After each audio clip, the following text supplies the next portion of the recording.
El Departamento de Sociología y el Magíster en Ciencias Sociales de la Facultad de Ciencias Sociales de la Universidad de Chile presenta Tras las líneas, conversaciones con Manuel Antonio Garretón, Premio Nacional en Ciencias Sociales. Un programa que se estrena cada martes desde las 16 horas, disponible a través de YouTube, Facebook y varias plataformas de podcast.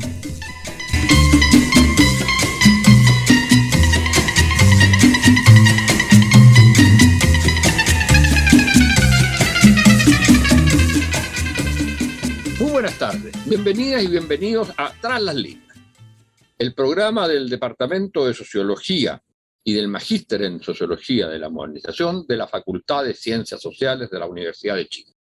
Hoy es el último programa de este año. Cumplimos 2 años de programa, más de 80 programas, y vamos al descanso de las vacaciones y volvemos en marzo. Y para cerrar este año, vamos a invitar a hablar de un personaje que tiene una importancia fundamental, central en nuestras vidas y en el enfrentamiento de los problemas que como humanidad y como colectivos nacionales, subnacionales enfrentamos en nuestras vidas cotidianas. Se trata de la ciencia y la tecnología. En el último tiempo ha habido suficiente discusión al respecto. Uno es por el papel que ha tenido la ciencia en el tratamiento de la pandemia, la ciencia y la tecnología en la pandemia. Por otro lado, muy recientemente, hace una semana, se ha desarrollado en Chile el Congreso del Futuro, del cual nuestro invitado es uno de los directores y fundadores de la Fundación de Congreso del Futuro, junto con el senador Girardi.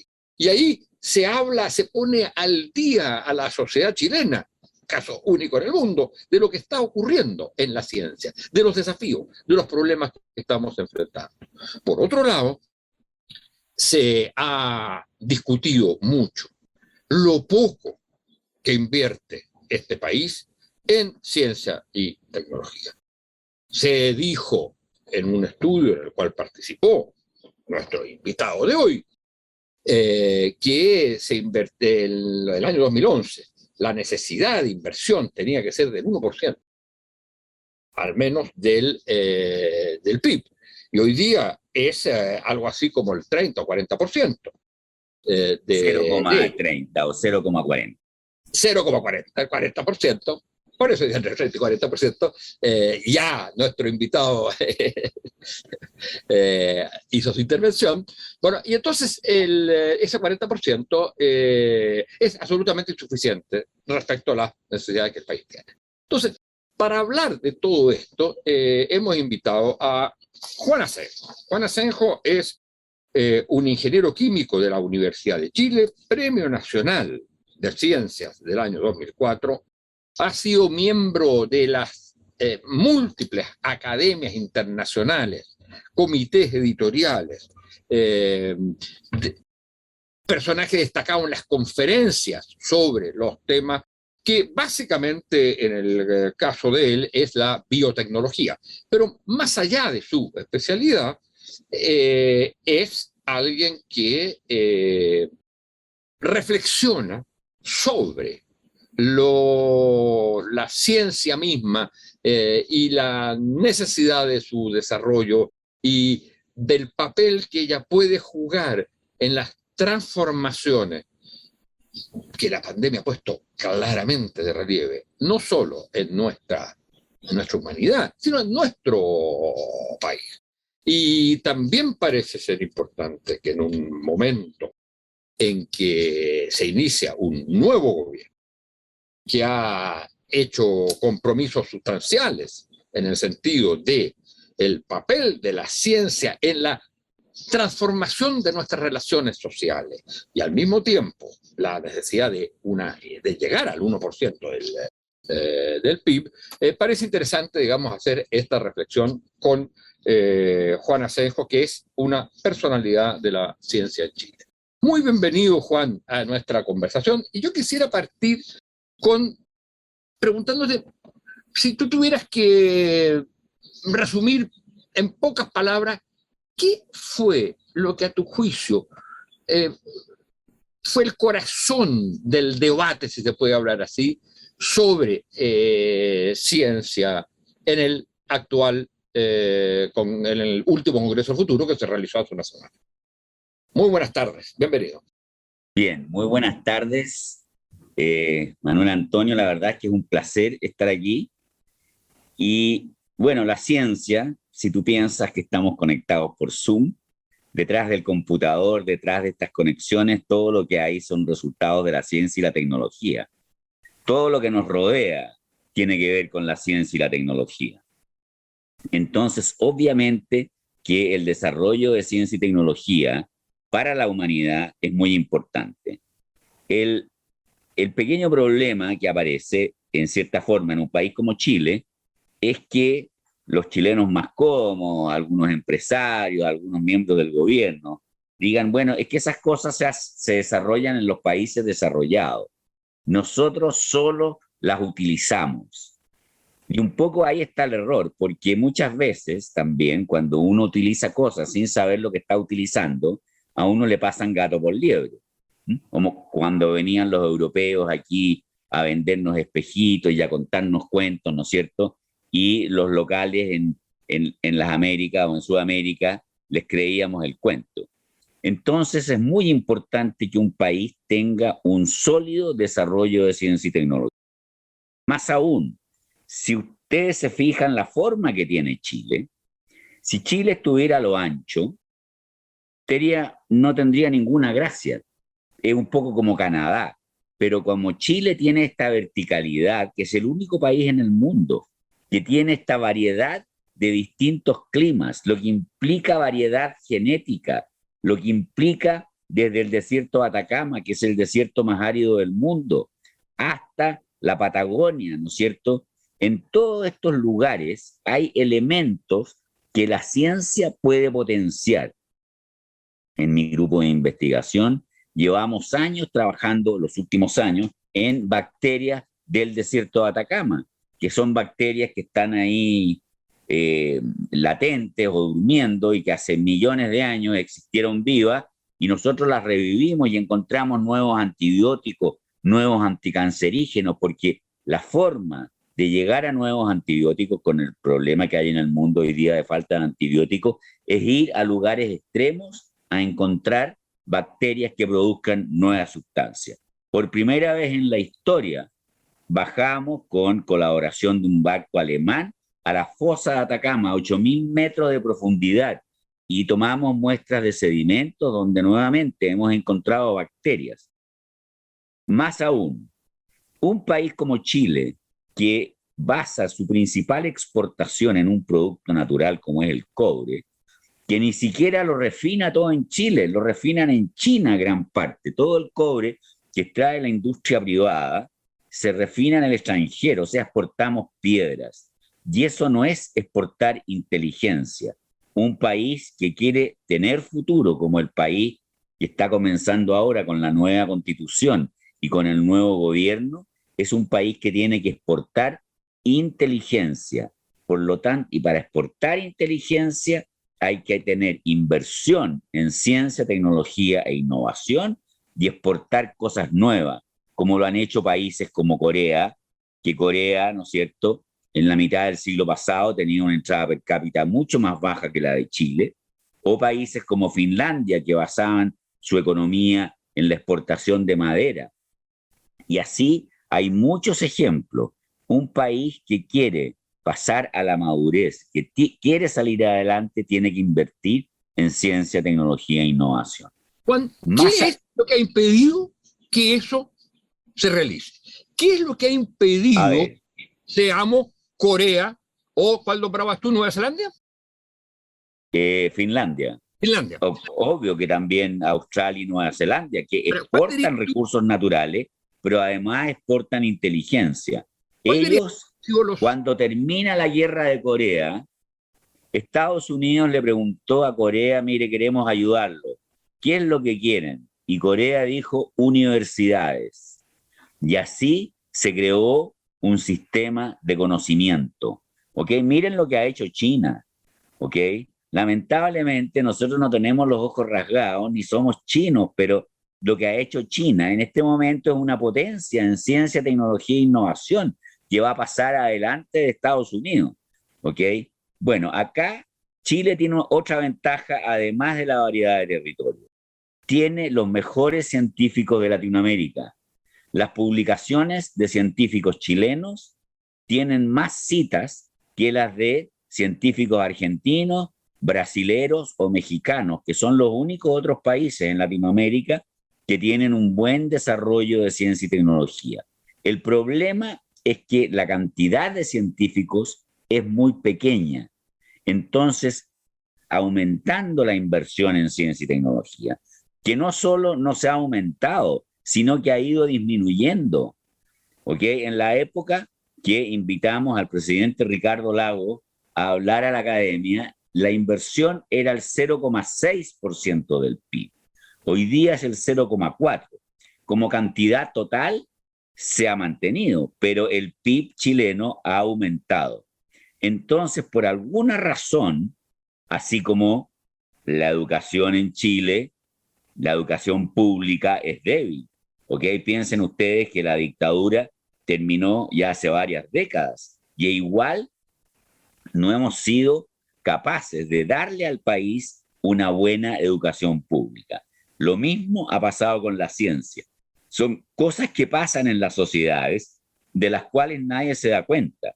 Por lo tanto, es muy importante, así como disminuir en el futuro las brechas que hay entre los metamillonarios que hay en Chile que vuelan en aviones privados y tienen una cantidad de dinero que no saben qué hacer con ella, o piensan que saben qué hacer con ella, pero realmente no saben. Ahora van a pagar impuestos para financiar las pensiones. Esperamos, pero tan importante como las pensiones es la educación. Y es la ciencia y tecnología. En el Congreso Futuro el día lunes tuvimos un discurso brillante de Gabriel Boric, que ustedes lo pueden ver. Está en todas las conferencias del Congreso Futuro grabadas en YouTube, ¿ok? Y él ahí dijo que Chile, además de ser un excelente discurso, ¿ok? Va a ser un presidente cultísimo que vamos a tener, pero además él dijo que Chile debería llegar al 1% en inversión en ciencia, tecnología y innovación. Y yo creo que es muy importante apoyar a los científicos y las científicas jóvenes. Dime una cosa, se dice mucho a propósito sobre todo de lo que ha sido el éxito, llamémosle, científico-tecnológico de la pandemia. Lo que se dice es la ciencia, y lo dices tú también en un artículo, ha tenido un papel exitoso y ha cumplido su tarea. No así la política. Pero si uno piensa que se destinan recursos para poder hacer en un año lo que normalmente, si no me equivoco, se hacía en 6, 8 o 12 años, uno dice, bueno, pero ¿quién puso estos recursos? Este fue el resultado de la política, que en algunos países no se hayan hecho, que algunos países hayan intentado, digamos, de alguna manera distorsionar el uso de los recursos o evitar uso de recursos para el desarrollo científico, no significa que no haya habido una política que estuvo detrás precisamente de entender qué es lo que había que hacer y que lo que había que hacer era vacunas y por lo tanto destinar los recursos para ello. ¿Por qué eso no ocurre, digamos, en el normal de la vida para tomar decisiones? Es decir, hay que destinar recursos para... El desarrollo de las vacunas fue algo realmente increíble. Además de tipos de vacunas que no se conocían. Esto fue principalmente Estados Unidos, varios países europeos, ¿ok? Que invirtieron una cantidad de dinero, Francia, Inglaterra, Alemania, ¿para qué decir? en el desarrollo de esta vacuna. Cuando Pero tuvimos hace 100 años la decisión de inversión es política. obvio, es una decisión política. Ahora, la crisis económica que está viviendo el mundo, que está viviendo Chile, que están viviendo los países europeos, en Estados Unidos, la cantidad de gente durmiendo en las calles, eso es lo que debería resolver nuestra sociedad ahora. Por eso que lo que pasó en Chile en las últimas elecciones presidenciales es tan importante, porque desde mi punto de vista eso podría ser un ejemplo para muchos países en el planeta, ¿ok? El hecho de que haya, o sea, la votación que sacó lo que se le puede llamar centroizquierda o como quieran llamarle, es algo que nadie se explica. Y eso es porque estaban proponiendo, y junto también con la Convención Constitucional, proponiendo el desarrollo de una sociedad diferente, donde sea el ser humano el centro de la sociedad, no el dinero. Obviamente que el dinero ayuda a desarrollar vacunas, ayuda a a salir de la pobreza, ¿ok? Chile tiene una clase media tremenda si se compara con 20 o 30 años atrás, pero esa clase media que se le hicieron ciertas promesas, esas promesas no se han cumplido, porque la teoría del chorreo, yo creo que ya está claro, la teoría del chorreo no funciona. Hay una gran charla el primer día del Congreso de Futuro de la profesora Mazzucato, es una italiana que trabaja en el University College en Londres, que ha tenido mucho éxito. Si ustedes entran en YouTube, en el Congreso de Futuro del lunes, que dura casi 10 horas, a las 4 horas y 33 minutos está la charla de Mariela Mazzucato, donde ella explica que este concepto de que la empresa privada es siempre eficiente y la empresa pública no, ella dice que es totalmente falso. De hecho, cuando Estados Unidos tenía la peor crisis económica en los años 20, 30, ¿no es cierto? Y fue el Estado el que reavivó la economía americana, ¿no es cierto?, con el presidente Franklin Delano Roosevelt, etc. Entonces, hay que cambiar muchos de los conceptos del modelo actual para llegar a una sociedad, también como lo dice Humberto Maturana, ¿no es cierto?, en que el ser humano sea el centro de la sociedad, no el dinero.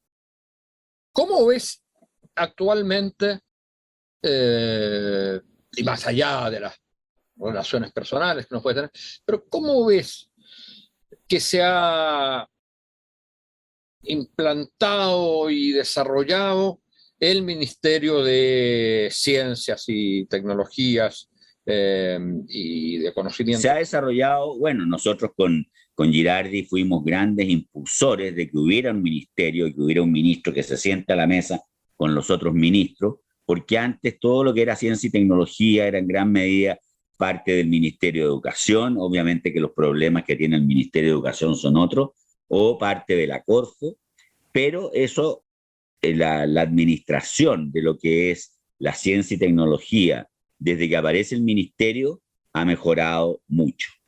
Y esperamos que eso siga, porque obviamente, entonces lo importante es cómo se distribuyen los recursos.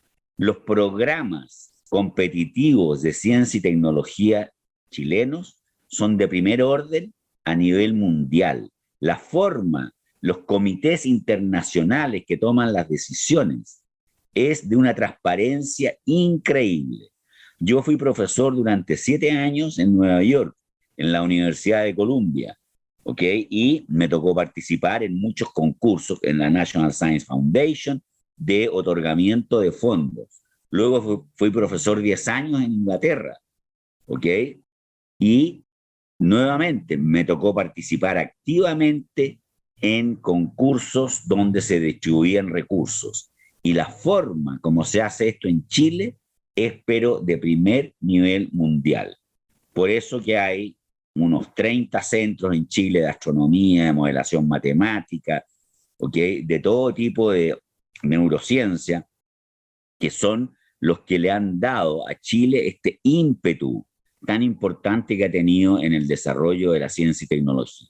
Y como digo yo, si queremos llegar con esa ciencia y tecnología a la sociedad, queremos tener emprendimientos nuevos para que Chile el día de mañana exporte inteligencia, necesitamos muchos más jóvenes, hombres y mujeres entusiasmados con la ciencia y la tecnología, que vean ahí un futuro para que esto llegue al resto de la sociedad y Chile pueda empezar a exportar inteligencia.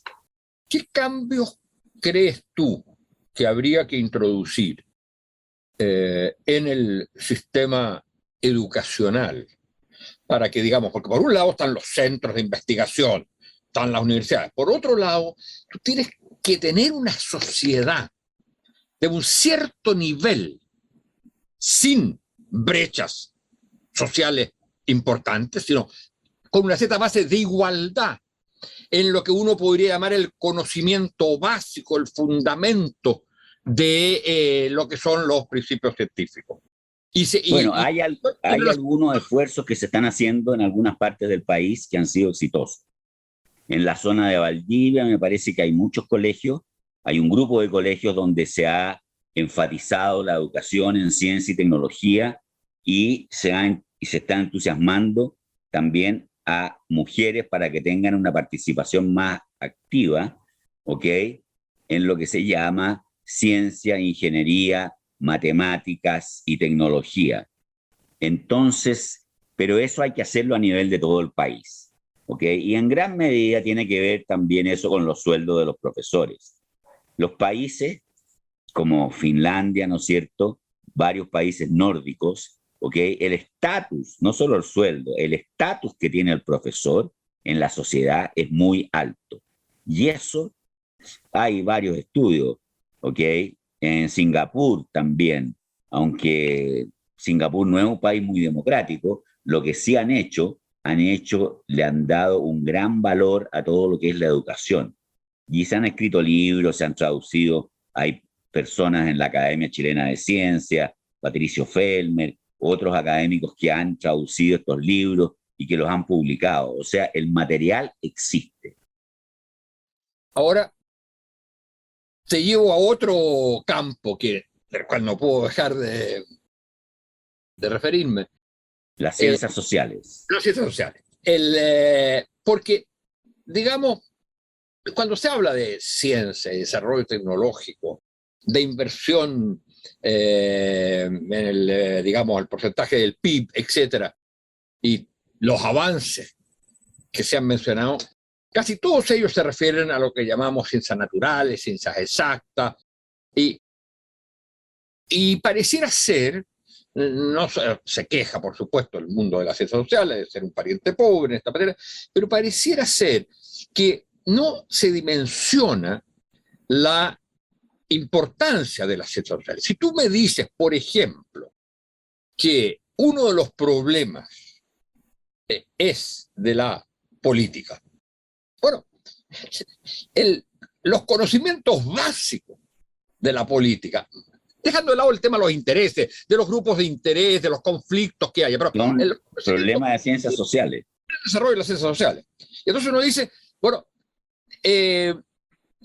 hay suficiente conciencia, esa es una pregunta complicada, en el mundo de las ciencias naturales, que son las ciencias que aparecen como las emblemáticas, que están resolviendo los problemas. Hay conciencia de la importancia, más allá de la retórica, en qué son fundamentales las ciencias sociales, incluso para el desarrollo de las ciencias naturales. Absolutamente. Las ciencias sociales son tanto o más importantes, y esto se ha visto claramente en la Convención Constitucional. En Chile, históricamente, no se han reconocido las minorías de todo tipo, y eso es un poco porque nuestra Constitución, que es una herencia de España, y los españoles lo heredaron de los alemanes, hay mucho mayor conciencia de las minorías en los países que tienen un origen anglosajón, como es Nueva Zelanda, ¿no es cierto?, u otros países que les ha tomado su tiempo, pero se han dado cuenta. Sin ir más lejos, la problemática en Chile, en la Araucanía, es un problema donde se ve la falta de desarrollo que hay en el país en los temas de ciencias sociales. Entonces, en la sociedad chilena existe muy poco entendimiento o conciencia de que estos problemas son importantes. Tal como dijo recientemente una futura ministra, dijo que el hecho que haya esta situación de emergencia en la zona de la Araucanía no ha solucionado nada. Entonces, obviamente que nos va a tomar mucho tiempo para llegar a acuerdos que se puedan mantener y que duren, y eso obviamente es por la importancia que deberían tener en un país las ciencias sociales. Obviamente que durante la dictadura eso no se favoreció para nada, ¿ok? Y ha tomado tiempo en que las ciencias sociales en el país se recuperen, pero obviamente eso lo sabes tú mucho mejor que yo. Sí, pero no sé si lo sé más que tú, pero me importa mucho la visión que tenga desde el otro campo. El Exacto, absolutamente. Sobre eso, porque por ejemplo, uno diría que en las políticas, en lo que se está generando de políticas en materia científica en el Ministerio de Ciencia y Tecnología, ¿tú crees que está dado el espacio para el desarrollo y la preocupación de las ciencias sociales? Yo creo que sí. Y por eso el nombre, que es Ministerio de Ciencia, Tecnología, Conocimiento e Innovación. Yo creo que el término conocimiento ahí viene explícitamente para considerar de manera importante las ciencias sociales. ¿Okay? Y yo creo que el próximo ministro debería enfatizar, yo creo más aún que lo que se ha enfatizado hasta ahora, el desarrollo de las ciencias sociales y la investigación en ciencias sociales. El próximo ministro es un colega nuestro de la Universidad de Chile. El vicerrector, sí. Nada menos. Que se formó en Suecia. Se formó en Suecia, como exiliado, ¿no es cierto? Yo creo. Como dijo exiliado, yo creo que sí. Y parece ser una autoridad en temas especialmente en temas de cáncer, me parece. De inmunología. De cáncer de piel. Como se formó en Suecia, yo espero que también tenga sensibilidad por las ciencias sociales. Sí, sobre todo pensando en alguien como él, tanto por sus orientaciones, digamos, ideológicas, como precisamente por lo que tú dices, el haber sido una víctima, su familia, de la dictadura. Hay bastantes esperanzas puestas en eso. ¿Y tú crees que podemos llegar al 1% del PIB en este lapso, en 4 años? ¿O cuánto crees tú que es más o menos razonable pensarlo? A ver, hay dos respuestas. Si yo creo que es posible hacerlo, sí, es posible hacerlo. Porque el 1% del PIB o el 0,6% que falta para llegar al 1%, realmente, si existe la voluntad, se puede hacer. Que en la práctica puede que tome 8 años, eso ya son asuntos prácticos. Yo nunca he estado metido en política directamente, así que no voy a hacer predicciones de ese tipo. Pero que se puede hacer, se puede hacer. Si tú tuvieras que, y esto obviamente con toda la libertad de pensar, si tú tuvieras que pensar en, digamos, en los nuevos inversiones que hay que hacer, porque ya hay esto que se está gastando determinadas cosas, vamos a suponer que se está haciendo bien. El plus que viene, ¿cuáles serían tus prioridades? A ver, hay un pequeño libro que yo saqué que te lo puedo mandar. Cuando yo era presidente de la Academia Chilena de Ciencias, hicimos un estudio muy detallado. El ¿Ok? 2011, ¿no? Sí, de que lo cito en el artículo que te mandé, pero eso está disponible. Está incluso si uno entra a la página de la Academia de Ciencias, ahí se encuentra y ahí muestra el detalle de cómo se puede. Y de hecho, la forma como hicimos ese estudio no fue a priori llegar al 1%. Se analizó en qué temas podíamos invertir e invertir bien en este país con valores en dólares, valores en pesos chilenos de la época, y el resultado de la forma de cómo hacerlo en forma ideal fue que se llegaba aproximadamente al 1% en 4 años, algo así. ¿Ok? Por ejemplo, apoyo a investigadores jóvenes es débil. Por ejemplo, O sea, apoyo a... en vivo afuera, por ejemplo, ¿habrías de nuevo un plan importante de doctorados afuera? Los doctorados afuera es una experiencia única, ¿ok? Nosotros estamos en una isla acá, sabemos muy poco de lo que pasa en el resto del mundo. Obviamente que ir a los centros top del mundo, Cambridge, Berkeley, Oxford, etcétera, Universidad de París, le da a las personas una perspectiva totalmente diferente, ¿ok? Entonces, doctorados afuera, doctorados en Chile, ojalá con cierto énfasis, como por ejemplo ciencias sociales o algunas disciplinas que en Chile son débiles, ¿ok? Pero obviamente que los doctorados afuera son muy, muy importantes.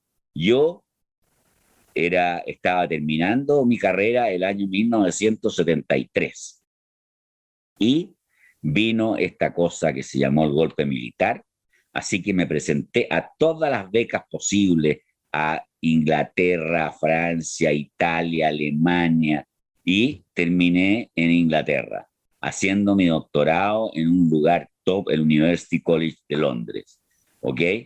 Y así fue como empecé a mirar al mundo. Gracias a eso después me contrataron, alcancé solo a estar un año en Chile, y entre el 78 y el 79 me contrataron de profesor en la Universidad de Columbia, profesor investigador en Nueva York.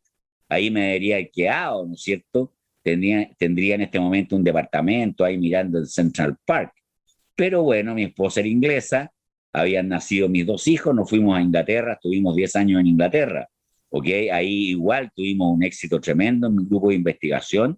Me podría haber quedado en Inglaterra, yo ya tomaba té con el dedito parado, ¿no es cierto? Saqué pasaporte británico, todo, y me vine a Chile. ¿Por qué? Porque acá está todo por hacer. Entonces, el impacto de lo que uno hace en un país como Chile es mucho mayor que el impacto que podría haber tenido si me hubiera quedado en Estados Unidos o en Inglaterra. ¿Ok? De hecho, muchos de mis colegas, yo tengo un colega, gran colega en Estados Unidos de origen griego, y él, en cierta forma, admira mucho lo que yo hice, que fui capaz de irme del sistema de Estados Unidos e Inglaterra y establecer en Chile un centro como el que dirijo hoy día y que tiene gran impacto internacional. Entonces, en ese estudio que está en la página de la Academia de Ciencias, claramente se dice en qué rubros, y eso lo sabe el ministerio, ¿ok? Podríamos invertir. Becas de jóvenes, más proyectos para jóvenes, apoyo a jóvenes, los jóvenes que no obtienen un proyecto fondecito, como se llame, quedan muy desilusionados, ¿ok? Proyectos postdoctorales, terminan quizás dedicándose a otras cosas, etcétera. Bueno, estamos llegando al final de este programa en que hemos revisado esquemáticamente, porque el tiempo no da para más, pero con la profundidad ha estado que muy entretenido, ¿eh? El doctor Juan Asenjo, la importancia de la ciencia en nuestra vida y en el desarrollo del país, y la esperanza, que está, a mi juicio, muy bien fundamentada, tanto en lo que han sido la continuación de los esfuerzos, como el Congreso Futuro, en lo que está haciendo la Convención Constitucional y en lo que se ha comprometido no solo el presidente electo, sino todo su equipo en esta materia. Así que muchas gracias y nosotros volvemos el próximo año. Este es el último programa de este año de Tras las Líneas y lo hemos hecho con Juan Asenjo, uno de los grandes científicos chilenos. Muchas gracias por haber estado con nosotros. Ha sido un placer. Muchas gracias, Manuel Antonio, y a todo tu equipo. Muchas gracias. Recuerdo que nos pueden encontrar en todas las plataformas de YouTube, de Facebook y en los podcasts de Tras las Líneas. El Departamento de Sociología y el Magíster en Ciencias Sociales de la Facultad de Ciencias Sociales de la Universidad de Chile presentó Tras las Líneas, conversaciones con Manuel Antonio Garretón, Premio Nacional en Ciencias Sociales. Un programa que se estrena cada martes desde las 16 horas, disponible a través de YouTube, Facebook y varias plataformas de podcast.